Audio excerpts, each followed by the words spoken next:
A long, long time ago, before the lands of the earth divided, and before the mighty comet crashed, in a land called Pangea, dinosaurs thrive. Big and small, winged or gilled, scary and not. There lived a mother and child, walking through the forest. Mama, I'm hungry. I can get food for you. Wait here, dear one. No, Mama, I'm a grown up now. I can find my own food.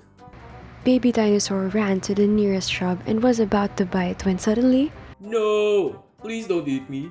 It won't be good for the both of us. Baby dinosaur, thank heavens you didn't eat it. Never run off like that. And don't eat anything without my permission. Mommy Dino turns to the leaf. Thank you, Mr. Leaf, for warning this rascal right here. No problemo, madam. I wouldn't like to be eaten as well. But Mama, if I can't eat him, then at least give me a pig or a fish. Ha ha ha ha! What a funny little thing. You can eat those as well. What? But why? You're a herbivore. That's why. A herbivore? What's that? It means we feed on plants, dear. That's why you have flat teeth. These type of teeth serve the purpose of stripping and grinding plants.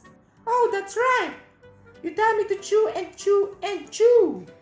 Yes, dear, and that act is called herbivory. Herbivory occurs above and below ground.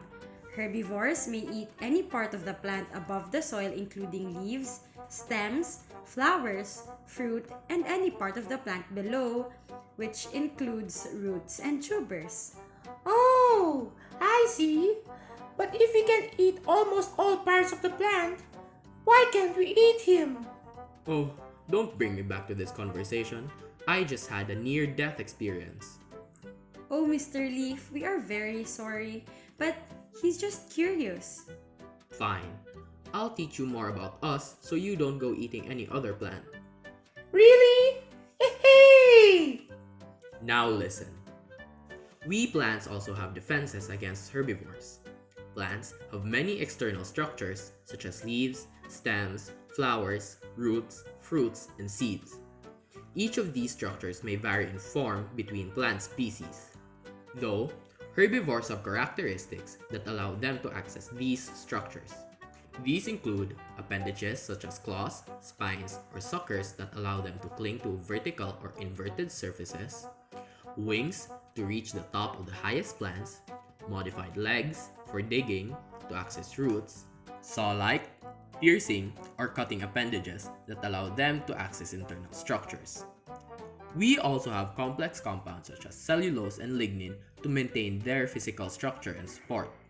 These compounds are tough, not water-soluble, and difficult to digest. But we have solved that as well. We have special stomach acids to digest cellulose, the indigestible substance found in plants that gives them a rigid and strong quality.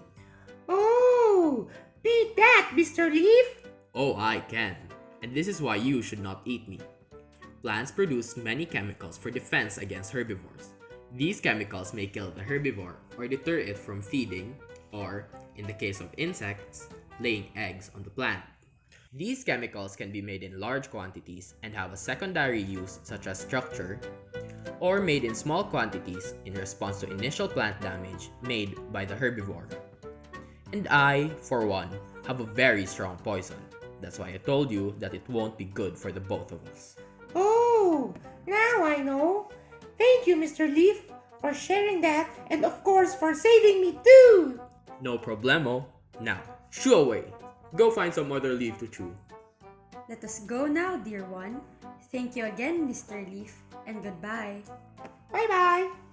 In the end, the dinosaurs and the leaf lived together peacefully until the end of time. We learned about herbivory. Herbivory is a type of exploitative behavior observed as an interaction between different species in a community. This type of interaction is seen between animals, usually invertebrates, and plants. These types of animals, that only consume plants as their diet, are called herbivores. Herbivores are classified based on what plants they consume. Grazers feed on grass and other low-lying small plants, whereas browsers feed on the leaves, stem, or fruits of taller plants, such as trees or shrubs.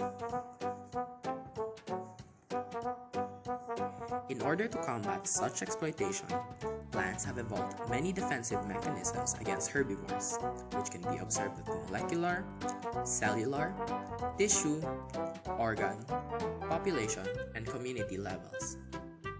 One example is the production of compounds that make the plant unappealing to herbivores. Terpenoids, phenolics, and alkaloids are examples of such compounds that act like a drug against herbivory of insects, as they make the plants distasteful. Some plants have specialized cells, such as trichomes, that physically prevent insects from feeding on the plant. Some plants have sections of specialized cells that make it difficult to digest, such as having a thick layer of sclerenchyma tissue as a protective layer. Some plants have structures that make it unappealing to herbivores, such as thorns or spines. Some even mimic insect eggs so as to make it unappealing for egg laying. Some plant species, when they are infested with insects, secrete hormones that are detected by other plants. This hormone makes the plant respond by increasing their defense against the herbivore. This prevents further spread of the infestation. Lastly, some plants even develop mutualistic relations with other species so as to hinder the growth of the herbivores feeding on the plant. A specific example would be parasitoid wasps, which lay eggs in caterpillars, which in turn is eaten by the larvae from the inside out. Damaged plants may secrete hormones that attract parasitoid wasps, benefiting them in the sense that they can lay their eggs. The plant, in turn, benefits by having the herbivore die. These are a few of the examples of how a plant combats herbivores that feed on it. And that concludes this discussion of herbivory. Thank you for listening to our talk.